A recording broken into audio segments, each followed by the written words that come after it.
Hello there, welcome back to Simon's Shed. It's time for a Severn Valley Railway layout update, which is my version of part of the Severn Valley Railway modelled in N-gauge. So, it's been a while. I have been working on the layout probably just as much as I always have. I've been working on a very small part, but it's a small part that's taken up a lot of time to get going, and yeah, I've still not finished it, to be honest. So I thought I'd crack on and get a video out anyway, just to let you know that I'm still here and show you what bit I have done. As I say, spending plenty of time on it. It's just one of those really important parts of the layout that's going to take a long time to get right, and I'm not going to rush it. So yeah, I'll keep you updated. So coming up, trees, many trees, and starting Victoria Bridge at Arley. Right, let's take a look. 2018, it's 7 AM. I'm in the shed. That's dedication for you. I'm just getting a bit of modelling done before everyone gets up, and so let's get going for the new year. So far, all I've really done is just finishing the pavement off on this bit, so that goes all the way down the street now, and also just getting this bit static grassed ready for the trees. Apart from that, I've not done anything on the layout yet, but I have been busy making trees, lots and lots of trees.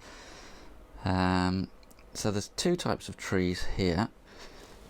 These are the Woodland Scenics tree armatures, and they're sort of plastic tree armatures that you can buy in a kit. There's like a tree kit, or you can buy them in packs, and you just glue on the clump foliage. At least that's what I do with them anyway. You sort of twist the armatures out because they come flat, and twist them out into tree shapes, stick the clump foliage on, and had a load of those left. So I'm going to need a lot of trees, so may as well use those up.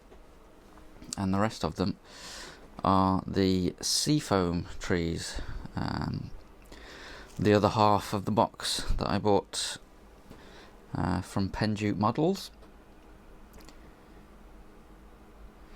And those, you soak them in hot warm water with a bit of glycerine in, which is like a cake making thing, and that softens them up and lets you separate them and bend them into shape.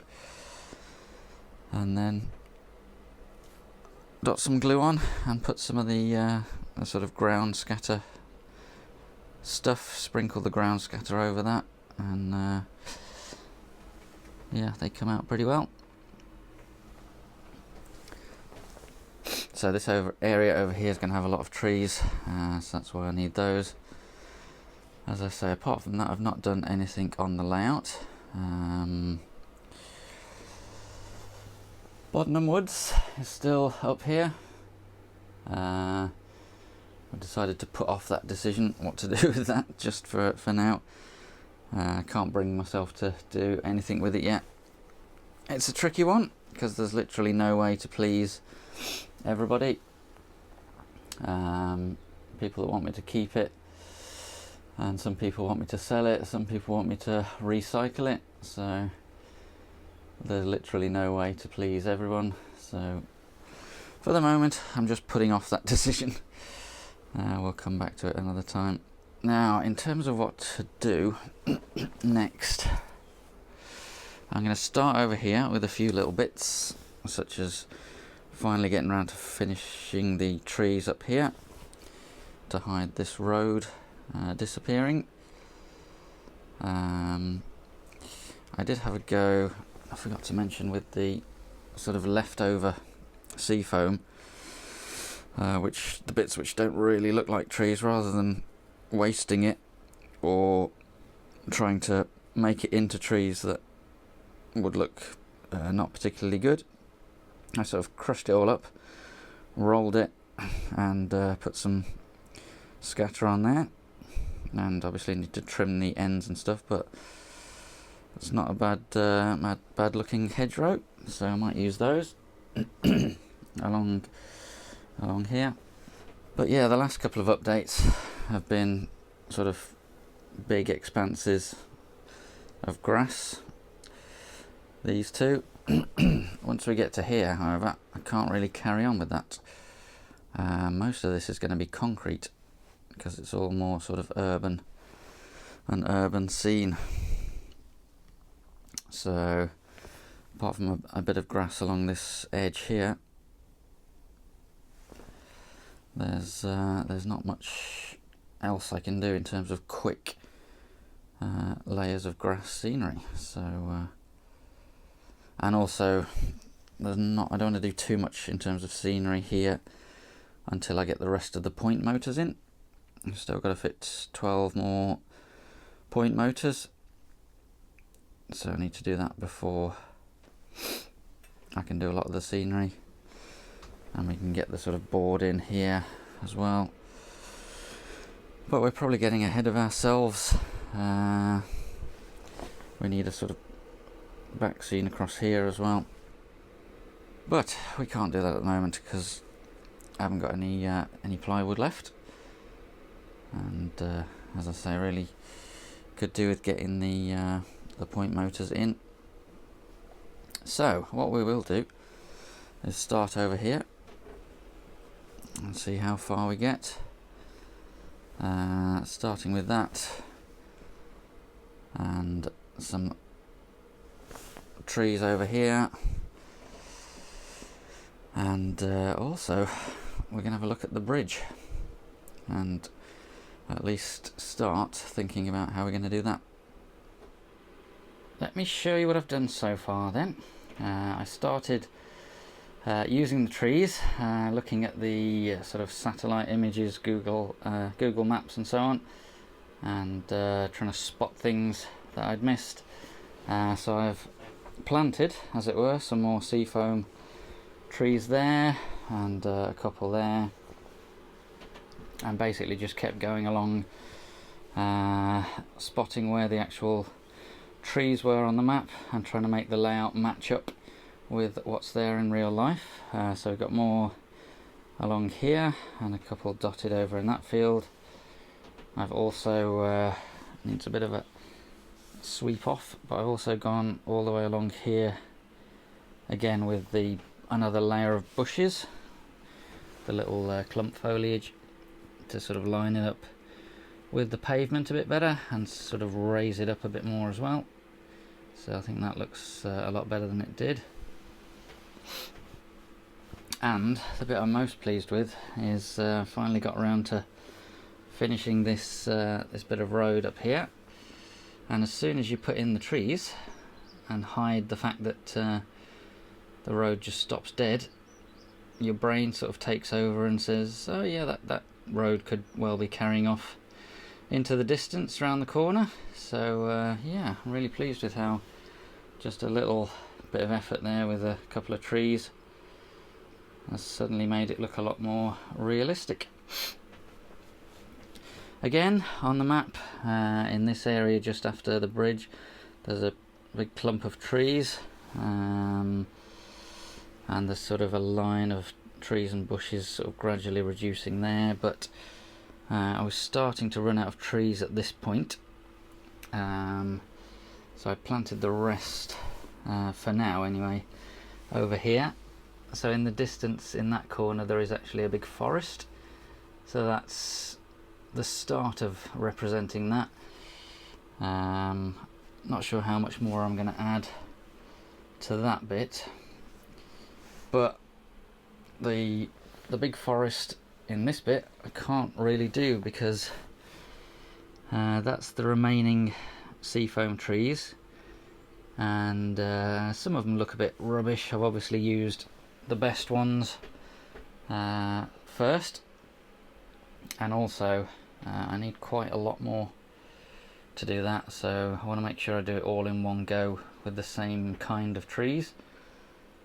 I'm not sure whether to use the seafoam or whether to use the older style that I used on Bodnam Woods with the tree armatures, or I'm sure I've seen a Woodland Scenics product called Forest Canopy, so I need to have a look at that, because yeah, I'm spending a lot of time making lots of individual trees at the moment, so if there is a quicker way to do it and get the same sort of effect, then I'll have a look at that, and that would be better. So, as I've got no more or not enough trees left to carry on over there, and I've also run out of clump foliage as well, at least two of the colours, I need to move on to something else, and I think I'm going to start looking at Victoria Bridge. So, the bit of paper is literally just to represent the length of the actual iron bridge itself, and then beyond that, so here there'll be like a stone wall, so I'm going to build that out of card and brick paper, so I can have a go at that. And yeah, I need to work out the measurements. Initial calculations suggest this is too low for the water level, so the bridge will come down to about here, and then there's a bit of stonework, so this needs to come up, either probably with just cutting out a piece of plywood that fits in that shape and raising it up a bit, and just blending the edges back in with a bit more plaster and static grass. And then there's the bridge itself, so I need to figure out how on earth I'm going to build Victoria Bridge in N gauge. So either end of the bridge there's going to be a stone sort of abutment, so I've built that using my usual method of card wrapped in brick paper, and got those ready, and then moved on to the big challenge. Yeah, really wasn't sure what to do. I've got some plastic card in a couple of different thicknesses, 1 mil and half a mil, and tried sort of freehand getting a rough idea of the curve and trying to cut that by hand, making sure that the drop from the sort of middle of the bridge, where it sort of drops down, was the right sort of distance to get the right sort of curve. And I cut these out by hand to be the sort of main girders, but they, as you could see, they look pretty rough. So scrap that and on to plan B. Got an old cupboard door, and as you can see, sort of made a way of drawing an arc, again making sure the drop of the curve was right for the bridge. Now I was planning to cut a slot along that line, and you see the steel rule, I was planning to sort of slot that in and sort of bend it, and then maybe use that as a template, but the cutting process went a bit wrong.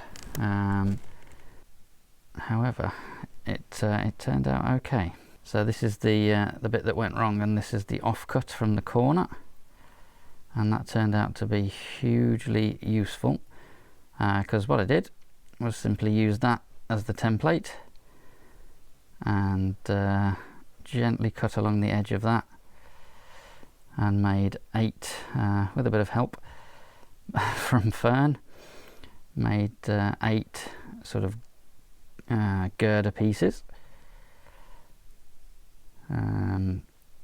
because there are sort of 4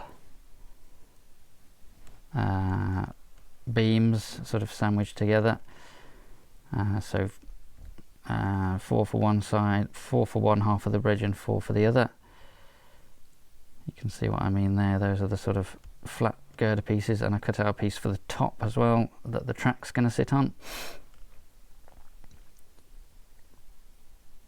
And looking at the pictures underneath the sort of surface of the bridge where it joins onto the girders, you've got these little beams that run alongside it every so often, so I had to cut all of those out, try and space those out nice and evenly, so you can hopefully see why it's taken so long. I really didn't have a clue where to start. Then I realised that those girders didn't really look like girders at all, because they need to sort of be an eye section. So I went about cutting out a load of extra thinner strips. I used the sort of 1/2 mil stuff and edged all of those 8 girder beam pieces to make that sort of eye section that you see there. Very fiddly. I tried to do it as neat as possible, and yeah, you can't help but get glue, sort of bits of glue all over it, but I'll come back to that later.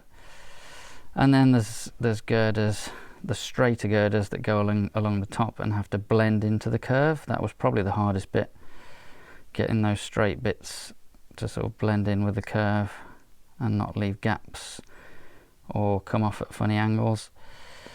And because that's so hard, that's why the bridge does bend slightly. The surface of it at the top, it's supposed to be flat, but it does curve slightly, but it's definitely the best I can do. And then, yes, those little bits, what would you call them, the little vertical bits in between, to make the sort of iron sections, I suppose, that are bolted together for the curve. And of course it needs painting. We started off with a very orangey colour. I do lighten this up later and make it more sort of pinky, more like the real thing. So we've got our we've got 8 of those, and it was really obvious where the bits of glue were once I'd painted it, so got a nail file and tried to clean up the messy bits of glue as much as possible, and use that Humbrol 100 and matte white basically to make the sort of pinky colour in the end, which hopefully you can see it's the sort of middle splodge of pinky stuff in the middle there. As you can see, I experimented quite a lot with various different shades and sort of sticking the first completed section on. So this is where I am at the moment.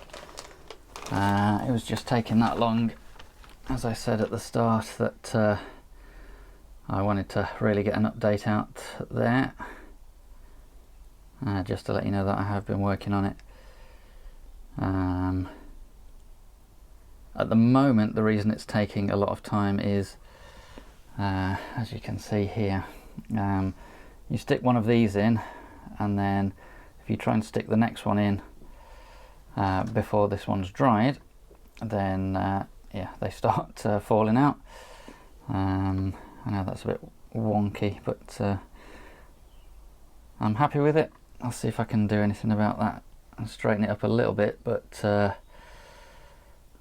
overall I'm really pleased with how it's starting to turn out. You can't really see it on there. There you go.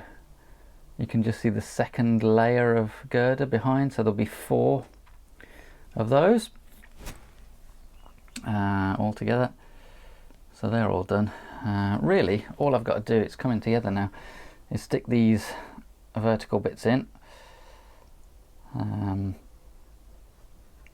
yeah, glue the other layers of girder on, and give this a paint.